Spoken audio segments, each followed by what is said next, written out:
بسم اللہ الرحمن الرحیم صلی اللہ علیہ محمد۔ تمام دیکھنے اور سننے والوں کو نہید احمد جیلانی کا سلام۔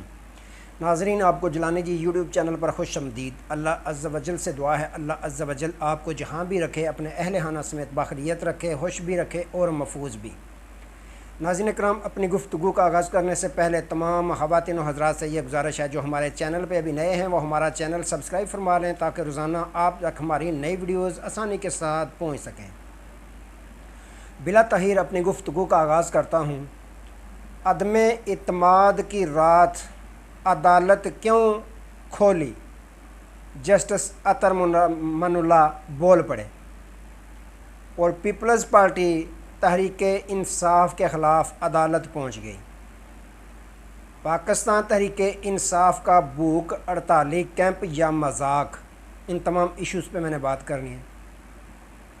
ناظرین اکرام، سب سے پہلے بات کرتے ہیں پاکستان پیپلز پارٹی کے متعلق کہ آپ کو معلوم ہے کہ جیسے ہی 8 فروری کا الیکشن ہوا اس کے بعد پیپلز پارٹی کے جو چیئرمین ہیں بلاول بھٹو زرداری صاحب، انہوں نے بے شمار مرتبہ اس چیز کا اقرار کیا کہ ہم چاہتے تھے کہ ہمیں تحریک انصاف دعوت دے گی کہ ہم دونوں پارٹیاں مل کر پاکستان میں حکومت قائم کریں گے، لیکن پاکستان تحریک انصاف نے جب کوئی بھی جواب نہ دیا تو پھر مجبوراً ہم نے مسلم لیگ نون کو دعوت دی، کیونکہ سب سے زیادہ سیٹیں جیتنے والی پاکستان تحریک انصاف تھی، اس کے بعد مسلم لیگ نون تھی۔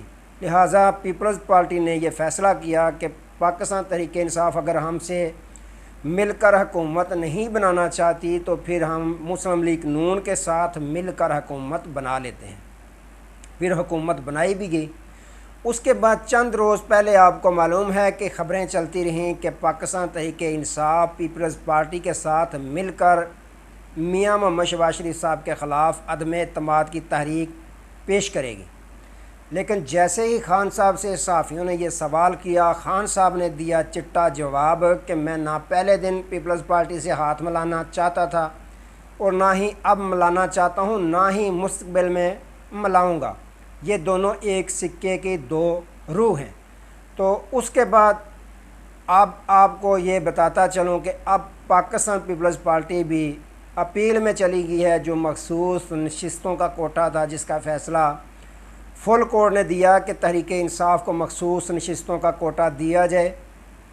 اب اس کے خلاف پہلے آپ کو معلوم ہے کہ مسلم لیگ نون جو حکومت ہے انہوں نے اپیل کی ہے، جو ابھی تک بینچ جس پر نہیں بنایا گیا باوجہ کہ جو کمیٹی ہے سپریم کورٹ آف پاکستان کی، انہوں نے کہا کہ جج صاحبان چھٹیوں پہ ہیں، جیسے ہی چھٹیاں ختم ہوں گی چھٹیوں کے بعد یہ بینچ بنا دیا جائے گا۔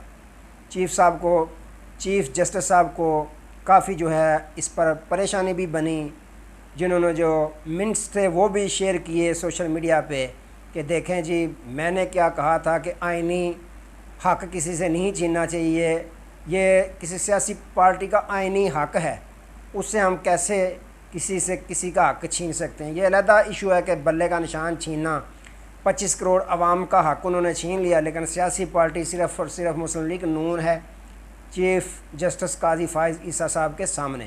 باقی جو تحریک انصاف نے پیلیں کی ہوئی ہیں نشان کی بحالی کے لیے یا الیکشن میں دھاندلی کے لیے، وہ بینچ ابھی تک نہیں بنائے، اور جو ان کے 2.5 ماہ رہ گئے ہیں اس میں بھی شاید یہ بینچ نہیں بنائیں گے۔ تو اب ناظرین اکرام، پیپلز پارٹی نے بھی جب دیکھا ہے کہ پاکستان تحریک انصاف کے بانی بیان دے چکے ہیں کہ کوئی ہم نے ان کے ساتھ تعاہد نہیں کرنا، لگتا ہے کہ وہ اس انتظار میں تھے کہ ہو سکتا ہے یہ ہمارے ساتھ بات چیت کر لیں اور شہباز شریف صاحب سے ہم جان چھڑا لیں، لیکن جیسے ہی جواب ملا اب وہ دوبارہ مسلم لیگ نون کے ساتھ شامل ہو گئے ہیں اسی کشتی میں جس میں وہ پہلے سوار تھے، لیکن اب وہ سپریم کورٹ آف پاکستان میں پہنچ گئے ہیں اپیل لے کر کے مخصوص نشستوں کا کوٹا جو ہے اس پہ اپیل جو ہے وہ کرنے کے لیے سپریم کورٹ میں انہوں نے درخواست دائر کر دی ہے۔ تو ایک طرف تو یہ ہوا، دوسری طرف ناظرین اکرام پاکستان تحریک انصاف کے میرے بڑے سادے سے جو بھائی رہنما ہیں، امیدوار ہیں، جیتے ہوئے ہیں، انہوں نے بہت بڑا قدم اٹھایا ہے۔ یہ 6 ماہ کے بعد انہوں نے بہت بڑا قدم اٹھایا بانی تحریک انصاف جناب سابق وزیر اعظم عمران خان صاحب کی رہائی کے لیے۔ قدم کون سا اٹھایا ہے؟ آپ کو بھی سن کے ہنسی آئے گی، جیسے ٹک ٹاک پہ چل رہی ہے یہ ویڈیو فیصلہ انہوں نے کیا کیا کہ ہم جو ہے وہ بھوک ہڑتال کریں گے، علامتی بھوک ہڑتال کریں گے۔ کب سے لے کر کب تک بھوک ہڑتال کریں گے؟ جی 3 بجے سے لے کے 7 بجے تک ہم بھوک ہڑتالی کیمپ لگایا کریں گے، بیٹھا کریں گے، چنگا رج بج کے کھا پھٹ کے۔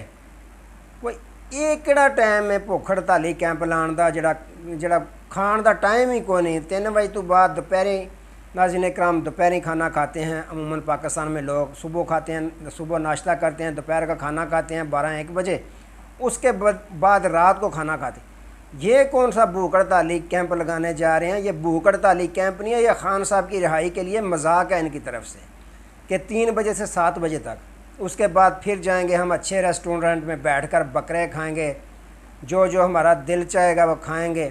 تو یہ بھوک ہڑتالی کیمپ ہے، اس سے یہ عمران خان صاحب کو رہا کروانے چلے ہیں۔ یہی وجہ ہے کہ آج فواد چودھری صاحب بھی بولے ہیں، انہوں نے کہا کہ یہ خبروں کی زینت تو بنیں گے، خبریں لگیں گی جی بھوک ہڑتالی کیمپ لگایا، لیکن اس سے فائدہ کچھ بھی حاصل نہیں ہوگا۔ تو یہ میں اتفاق کرتا ہوں فواد چودھری صاحب کی بات سے کہ اس سے بالکل کوئی فائدہ حاصل نہیں ہوگا۔ فواد چودھری صاحب نے ایک بہت بڑی اہم بات پہ روشنی ڈالی، انہوں نے کہا احتجاج کا ٹائم تھا 9 فروری کے دن، ان کے پاس احتجاج کا ٹائم تھا جب ان کے مینڈیٹ پہ ڈاکہ ڈالا گیا تھا۔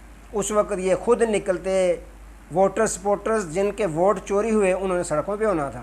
جب احتجاجی تحریک کا آغاز 9 فروری کو ہو جانا تھا، دیگر جماعتیں جو آج بھی دھاندلی پہ شور کر رہی ہیں وہ بھی ان کے ساتھ ہوتی، تو پورے پاکستان میں جب سڑکوں پہ لوگ ہوتے نکلے ہوتے تو پھر خان صاحب کی رہائی آج ہو بھی چکی ہوتی۔ ایسا کرنے سے رہائی نہیں ہوگی۔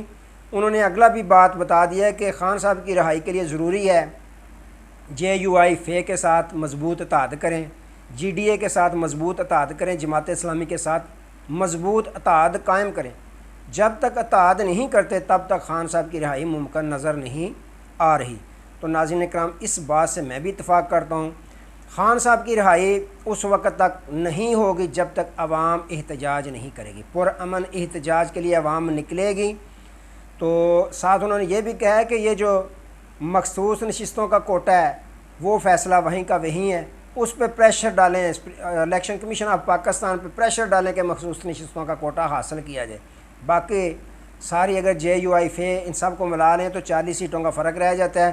جیسے ہی 55 حلقے ریورس ہوں گے تو حکومت تبدیل ہو جائے گی۔ حکومت تو لولی لنگڑی ہے، اس پہ تو کوئی بات نہیں ہے، سب یہ کہتے ہیں لولی لنگڑی ہے، لیکن کچھ اپنے اندر بھی جو اپنی ناکامیاں ہوتی ہیں ان کو بھی تسلیم کرنا چاہیے۔ تحریک انصاف میں بلا شبہ اس وقت آپس میں نا اتفاقی ہے، آپس میں لڑ جھگڑ رہے ہیں، کوئی کہتا ہے کہ میں آگے لیڈ کروں، دوسرا کہتا ہے کہ میں آگے کروں، میری بلے بلے ہو۔ تو یہ جو ہے آپس کے جھگڑوں میں پھنسے ہوئے ہیں۔ اس کا نقصان کیا ہو رہا ہے؟ پاکستان تحریک انصاف کو نقصان ہو رہا ہے، اور خان صاحب کی جو کیسز ہیں ان کے معاملے میں جو بہت زیادہ نقصان ہو رہا ہے۔ ابھی تک انہوں نے یہ کوشش نہیں کی کہ تمام جتنے بھی خان صاحب پہ کیسز ہیں ان کی فہرست عدالت میں یہ درخواست دائر کریں گے، سب کی کیسوں کی فہرست ہمیں جاری کی جائے تاکہ ان کی عبوری ضمانتیں کروائی جا سکیں۔ تو مزید ان پہ نیا کیس جو بنے گا وہ تو سب کو پتہ ہے کہ خان صاحب اندر ہیں، لیکن ان کے پاس کچھ بھی نہیں ہے، سارے وکلاء کی ٹیم ہے، لیکن معذرت کے ساتھ خان صاحب کے کیسوں میں یہ کوئی خاص ایکٹیو نظر نہیں آ رہے، صرف اپنی سیٹیں بچا رہے ہیں کہ ہمیں مفت میں سیٹیں ملی ہیں، انجوائے کریں، MNA بن چکے ہیں، پارلیمنٹ جائیں تو بس انجوائے کریں، یہاں تک ہی ہے۔ تو یہ بھوک ہڑتالی کیمپ نہیں ہے بلکہ ایک مذاق ہے۔ اچھا ناظرین کرام، اب بات کرتے ہیں کہ جو اب سپریم کورٹ آف پاکستان کے جسٹس ہیں اطہر امان اللہ صاحب، آپ کو پتہ ہے کہ جب فل کورٹ بنا اس میں بھی انہوں نے بار بار کہا کہ جو دھاندلی کے کیسز لگے ہوئے ہیں، مخصوص نشستوں کے ہیں، ان کے بینچ بنائے جائیں دھاندلی کے کیسوں کے، لیکن قاضی صاحب نے نہ سنی۔ اب وہ امریکہ میں نیو یارک میں ہیں، جہاں پہ نیو یارک کی بار نے انہیں دعوت دی، وہاں پہ انہوں نے خطاب کیا، کھل کے بولے۔ انہوں نے کہا کہ جو خط لکھنے والے 6 عدد جج صاحبان ہیں اسلام آباد ہائی کورٹ کے، ان میں سے 5 جج صاحبان کی تعیناتی کے لیے میں نے سفارش کی تھی۔ ایک جج صاحب کے لیے منانے کے لیے میں نے 3 سال اور ایک کے لیے 2 سال محنت کی کوشش کی، پھر ان کی تعیناتی ہوئی۔ اس کے بعد انہوں نے کہا کہ یہ جج صاحبان کو آزاد ہونا چاہیے، آزادانہ فیصلے کرنے چاہیے۔ انہوں نے کہا کہ جب اب پارٹی جو ہے 2022 میں جو پارٹی تھی آج وہ ایک کسی اور روح پہ کھڑی ہوئی ہے، جن کو میں نے میری عدالت سے ان کے حق میں فیصلے ہوئے، آج وہ میرے خلاف بول رہے ہیں۔ انہوں نے کہا کہ جو سوال اٹھتا ہے کہ اسلام آباد ہائی کورٹ کیوں کھولی گئی تھی عدم اعتماد کی رات، انہوں نے آج کھل کے بتایا کہ اس وقت ARY چینل بھرپور یہ کمپین چلا رہا تھا کہ مارشل لا لگنے والا ہے، تو آئین اس چیز کی اجازت دیتا ہے جب اس طرح کا خطرہ ہو تو آپ عدالتیں کھول سکتے ہیں، تو اس وجہ سے میں نے عدالت کھولی تھی۔ یہ علیحدہ ایشو ہے کہ جب دیکھیں نا میاں نواز شریف صاحب کی حکومت گری تھی، مشرف صاحب نے گرائی تھی، اس وقت بھی تو پھر عدالتوں کو کھلنا چاہیے تھا نا، لیکن انہوں نے اپنا یہ کہہ دیا کہ میں نے عدالت اس لیے کھولی تھی۔ تو کون سا آج تک دیکھیں، اگر پاکستان کی عدلیہ کبھی جب مارشل لا لگنا ہوتا ہے تو کبھی کوئی عدلیہ آج تک پاکستان کی تاریخ میں کبھی عدلیہ نے رکاوٹ ڈالی ہے کہ مارشل لا نہ لگے؟ جب لگنا ہوتا ہے پھر لگ کے رہتا ہے، لیکن وہ کھول کے بولے ہیں کہ اس لیے میں نے عدالت کھولی تھی۔ تو ناظرین کرام، انہوں نے باقاعدہ کہہ دیا آج کہ جو 6 عدد جج صاحبان نے خط لکھا تھا، اچھا یہ علیحدہ ایشو ہے کہ اس خط پہ بنا کچھ بھی نہیں ابھی تک، بنانا کس نے تھا؟ قاضی فائز عیسیٰ صاحب نے۔ اس وقت انہوں نے یہ بھی کہا کہ جب جسٹس منصور علی شاہ ہیں، جو جسٹس یحییٰ افریدی صاحب ہیں، میرے دوست ہیں، اس وقت ہم جج نہیں بنے تھے جب مشرف صاحب نے حبس وجا میں رکھا تھا، اس وقت کے چیف جسٹس جو افتخار چودھری صاحب تھے۔ میں نے درخواست دائر کی تھی باقاعدہ کہ حبس وجا میں جو چیف جسٹس صاحب موجودہ کو رکھا گیا اس پر انکوائری ہونی چاہیے، لیکن ابھی اس وقت بھی جج صاحبان نے درخواست سننا تک گوارا نہیں کیا تھا، ڈر کی وجہ سے، خوف کی وجہ سے۔ تو ناظرین اکرام، آج وہ کھل کے بولے ہیں کہ کس طرح عدلیہ میں ہوتے ہیں جو جن کو ڈرایا دھمکایا جاتا ہے، کس طرح مداخلت ہوتی ہے، سب انہوں نے آج کھل کے باتیں کی، اور یہ بھی بتا دیا کہ اس رات انہوں نے کیوں کھولی تھی اسلام آباد ہائی کورٹ۔ تو ناظرین اکرام، آج کے لیے اتنی، دوبارہ نئے موضوع کے ساتھ آپ کی خدمت میں حاضر ہوں گے، تب تک لے اجازت دیجیے، اپنا بہت سارا خیال رکھیے گا اور اپنے اس چینل کا بھی۔ اللہ حافظ۔